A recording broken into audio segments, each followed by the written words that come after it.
Here we go.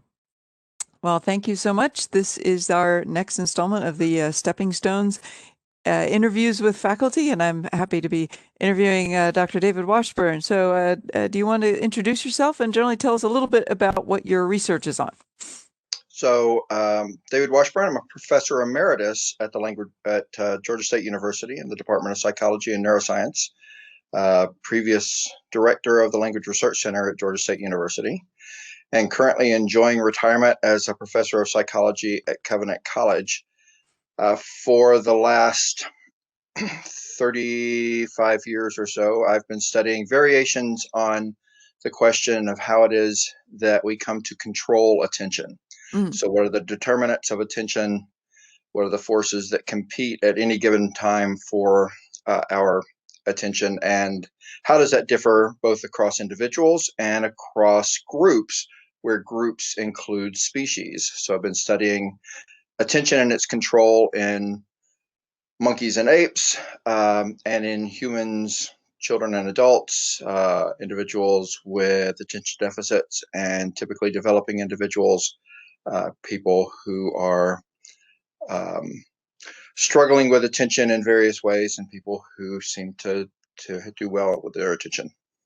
Marvelous. So, a little bit about your history. What inspired you to go to graduate school to go on and get a PhD? What made you think you wanted to do that? Yeah, so a story that I've told many times to the careers class. I decided to be a psychologist when I was in the seventh grade. So I took a social studies course, some sort of pop psychology junior high class, and I thought, well, I either want to be a psychiatrist or a psychologist. And so I talked with my aunt, who was the only other person in my family who had ever gone to college, and she explained that psychiatry meant medical school and psychology Mm. meant getting going to college and then getting a PhD. And so I decided at that moment I was going to be a psychologist. And so when I graduated high school, went fully intending to earn a bachelor's degree in psychology so that I could learn to counsel teenagers, is what it is that I Mm. thought that I was going to do. And so I looked at my school options and ended up at Covenant College for my undergraduate work, knowing at that point that as soon as I finished undergraduate school, I was going to pursue the PhD so that I could counsel teenagers. And then in my freshman year at Covenant, discovered three really important things. One is that I suck at counseling. That is, I really thought that I liked telling, hearing my friends talk about their problems and Mm. telling them what to do. What I liked was telling people what to do and not so much listening to their problems. The second thing I learned was that I really don't like teenagers very much. Once I wasn't one anymore. But when I got to Covenant, the third thing I learned was that psychology was a science, and I really just fell in love with the science of psychology. It was it was Harry Potter, his first year at Hogwarts. It was just like a whole world had opened up, and the idea that you could wonder about something, Mm. really just about anything important, and design an experiment and collect some data and use statistics to analyze those data so as to produce an answer, which may not be the correct answer, which probably almost certainly is not the final answer, but is an answer to that thing that you're wondering about, was transformative for me. And so I started to focus on graduate options that would allow me to learn something about the science of psychology. My junior year, I ran out of money. I had also taken all the psychology courses that Covenant had to offer, but the truth is that I needed to go home and save some money in order to graduate from here.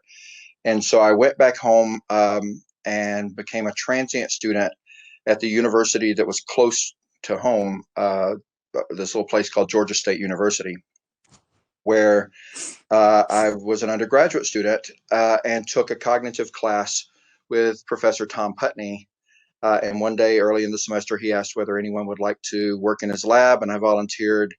And so I spent the semester doing research on memory Mm. and decided, oh, I could see myself and doing this.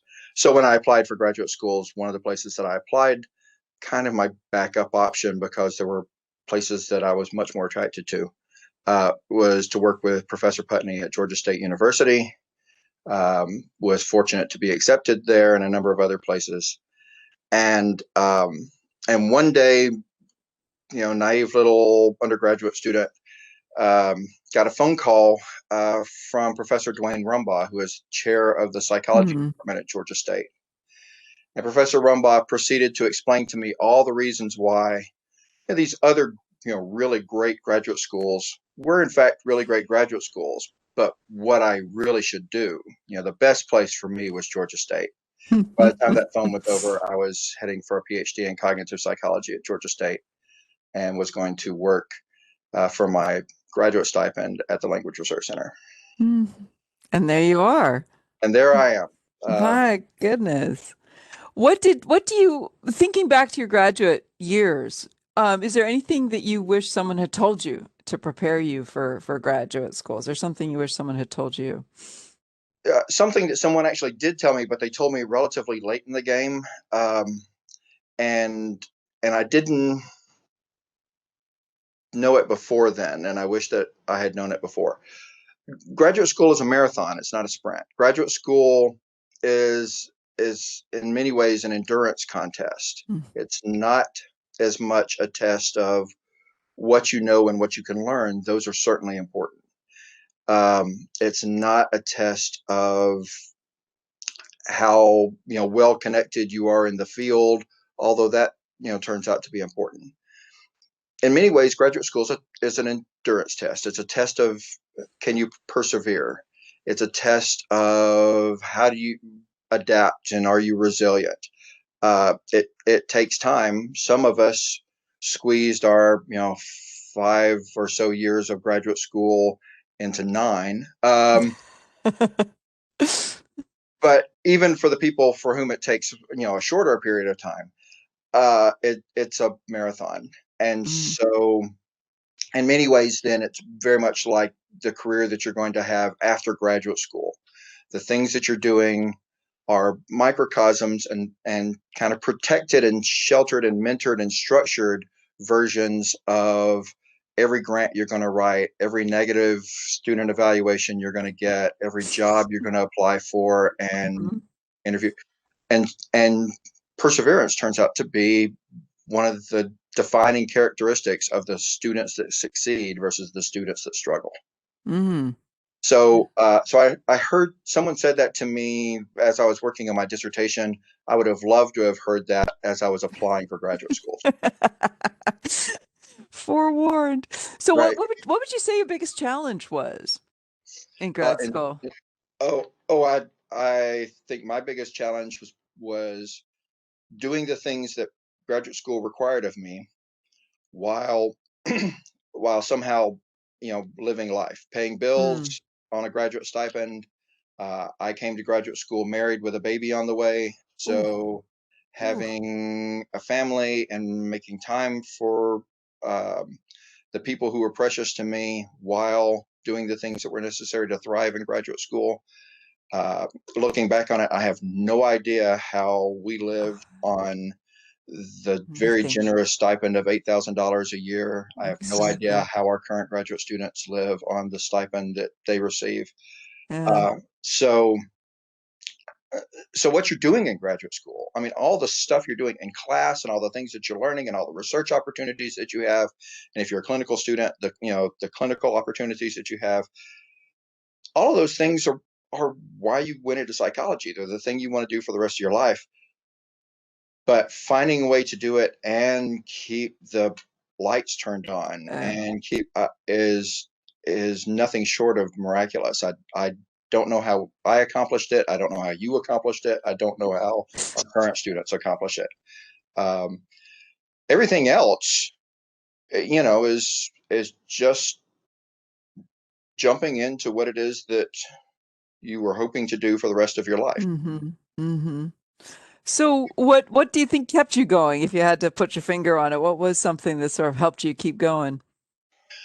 Uh, so I, I love talking about my history and the discipline Mm, because it's an opportunity to talk about, people who made my education and my career and the things. I've been enormously blessed with opportunities, and there are people along the way who really catalyzed that and made that happen.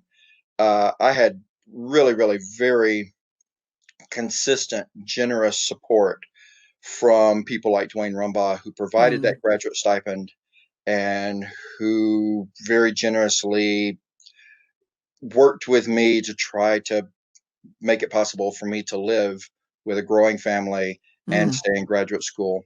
Um, One of the reasons that I was able to retire as early as that I did was that I very while I was still a graduate student, became an employee of the university student, not just a graduate stipend, but a research technician position, mm, without which I probably would not have been able to stay in graduate school. But because of that, I entered the university um, retirement system earlier mm, than most people. I had very good support from my mentor, my major professor, who was Tom Putney, just in terms of helping me navigate the competing demands of being a graduate student in cognitive psychology, working in his lab, while having my stipend be programming computers for chimpanzees and then subsequently mm, monkeys out at the Language Research Center. That wasn't where my research program was initially. So I had full-time work as a researcher in his lab, and full-time mm-hmm. work for my stipend and Rumba, and also trying to assist in classes and keep a wife fed and happy and keep a baby. Oh my So I goodness. had really tremendous support from my mentors, and I Wow. probably would not have been able to survive graduate school without that. And it sounds like some of that was pragmatic, Hmm. in terms of finding you extra resources, and some of it was psychological in a Yep, sense of cheering you on yep, and letting you know you can do it. yeah. That's Yeah. absolutely true, and uh, you know, continuously pointing me toward, this is just a chapter of your life, and things are really hard now financially, and things are really hard now in terms of time balance, and things are really hard now in terms of work life balance. But it's just a season, and if you push through this, then Mm. turns out you get another season where it's really hard to balance these things, but in a different way and with more resources. And so yeah, they Yeah. they were great. Professor Rumbach consistently uh, kept his promise of providing support and opportunities and resources for me when I Mm. was a graduate student, uh, that kept me in school and kept me at Georgia State. And when I got my PhD, um, offered me a postdoctoral position because Mm. we were involved in a big multi-year grant supported by the National Aeronautics and Space Administration Mhm. to fly monkeys in space. And because of the Challenger accident, the space flight kept shifting, and I had my PhD, but I wanted to see that project through its completion. And Mm. so he offered me a postdoc position. And then by the time that space flight happened in 1996, I had my own grants and my own research with the monkeys at Georgia State. And so in 1990, when a position opened in the psychology department, I applied for it and was able to, not 1990, in 2000, Mm. um, was able to apply for it and interview and was offered a associate professor position in psychology. My goodness. So I hadn't realized you'd actually been involved with sending monkeys into space. Yeah, it's one of the things that I love telling undergraduates because Mm. it's not what I came to college thinking I was going to do. Working with NASA and sending monkeys Mm. into space. I didn't come to college thinking I was going to work with monkeys. I didn't go to graduate school thinking I was going to work with monkeys. When you take advantage of the foundational Hmm. training opportunities that you have. You learn stuff that you can Yeah. learn. Doors open, and doors open to do interesting research, and sometimes you follow those doors. I was a rat runner at Covenant as an undergraduate. My Hmm. my work study position was, cleaning up after the rats and the operant lab. I had had all of working with animals that I thought I wanted to have until the monkeys came to Georgia State University, and I had the opportunity to essentially write computer games for rhesus Hmm. monkeys. Well, that was kind of fun, and I enjoyed it, and was able to ask some interesting questions. And we got monkeys at Georgia State because NASA needed to provide a way of measuring, monitoring, and supporting the psychological and well-being of the primates that they were sending Mm. into space. The Animal Welfare Act had been changed so that Hmm. researchers who study animal behavior had to supply primate behavior, had Mm. to provide not just for their physical well-being, but for their psychological well-being. Well, how Yeah. do you do that? So they contacted a psychologist, Dwayne Rumbaugh. Professor Rumbaugh said, David, we have this opportunity. Wouldn't you like to, be the graduate student Hmm. in the lead of this? And I said, no. And he proceeded to convince me why it is that I really did want to do that. And so within a couple of months, Professor Bill Hopkins, now a Mm. noted psychologist, Yeah. Turner Field, and David Washburn, both graduate students, were sharing a 10 by 12 office with two rhesus monkeys. Um, and so that was 1987. 1996 is when we actually got our space flight. And Wow. so it was great. And you just never know where psychology will take you, Yeah. because Yeah. so many questions of real fundamental importance in life are psychological questions that if you just, keep your eyes open and make good use of the opportunities Mm. you have, you can find yourself one day standing in Moscow, Russia, training monkeys that are about to go into space. How exciting. Yeah, Oh very my cool. goodness. That is fun.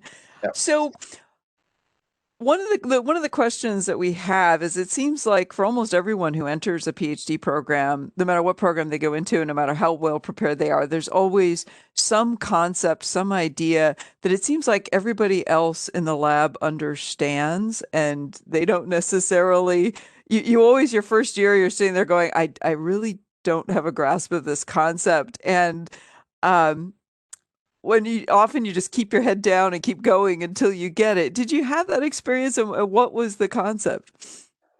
So the first thing that pops in, I'm sure I had lots of Mm-hmm. those. I mean, I was a graduate student in the department working at the Language Research Center with the aforementioned Bill Hopkins, who is in many ways, you know, one of the very, very best at what it is that we do, and he was then as well. Dr. Rose Sevchek Mm. was a graduate student at the same time in the same department and working at the Language Research Center at, when I was. So two scholars who were much better scientists and much better psychologists then than I was, and have continued to, show that. Um, but the first thing that pops into my head is, I was a rat runner who came to Covenant to Georgia State to study memory and attention and people, and so I didn't understand the difference between monkeys and apes. So Mm. I knew that they were, different size, but people kept talking about apes and people kept talking about monkeys. And one day, my good friend Bill said, let me explain to you the difference. Let me illustrate for you the difference between monkeys and apes. And so he took a surgical mask, something that now we're all used to wearing. Took a surgical mask. He went in. We went into the chimpanzee building, and he took the mask off and he handed it to Sherman or Austin, one of the chimpanzees that were there. And the ape took the mask and looked at it, and then stretched the rubber band over its face and popped it on its face, and it waddled around for a little bit, and then it got tired of the mask and it threw it down, and the other chimpanzee picked it up and put it on its face and waddled around for a little bit. Okay, that was really so. Then we went into the monkey building, and he took another mask, and we walked over to the rhesus monkeys, and then handed the mask to a rhesus monkey, and the rhesus monkey looked at the mask and he sniffed the mask, and he ate the mask. And Bill had worked with monkeys at Wisconsin. He was a primatologist. I Mm, was not. I was a mm. burgeoning cognitive psychologist. That's what you need to know about the difference between monkeys and apes and what their cognitive Fan- capabilities are. It was a really powerful lesson, but sort of up until that time, there were just big and small versions of monkeys. Wow, that is a fantastic story. I will not forget that because honestly, I would not have been able to predict what the difference was from that either. Yeah. That's amazing. My goodness. Well, are there words of advice that you would give somebody now, these kids who are, about graduating and applying to graduate school? What advice would you give them now? Yeah, so probably the same advice that they've heard from, I hope, their advisors and from other professors. Uh, if you find something you love to do and you do it as well as you can, good things happen. So through all the rejected grants and all the Mm, rejected papers and all the courses that I've taught that I got, you know, one of the 40 students said I was the worst thing in the history of ever. And, you know, we have entered a career in which rejection and negative feedback are part and parcel of what we do. You know, you will never have a grant that gets a perfect score. You will never have a mm, paper that the reviewers agree is as good as what you think it is. You'll have jobs that you apply for that you think you were the best candidate for, and for some reason mm, didn't get it. Yeah, and it will always happen. So how do you sustain yourself through that? Well, first of all, you need to learn to take that feedback and use it positively.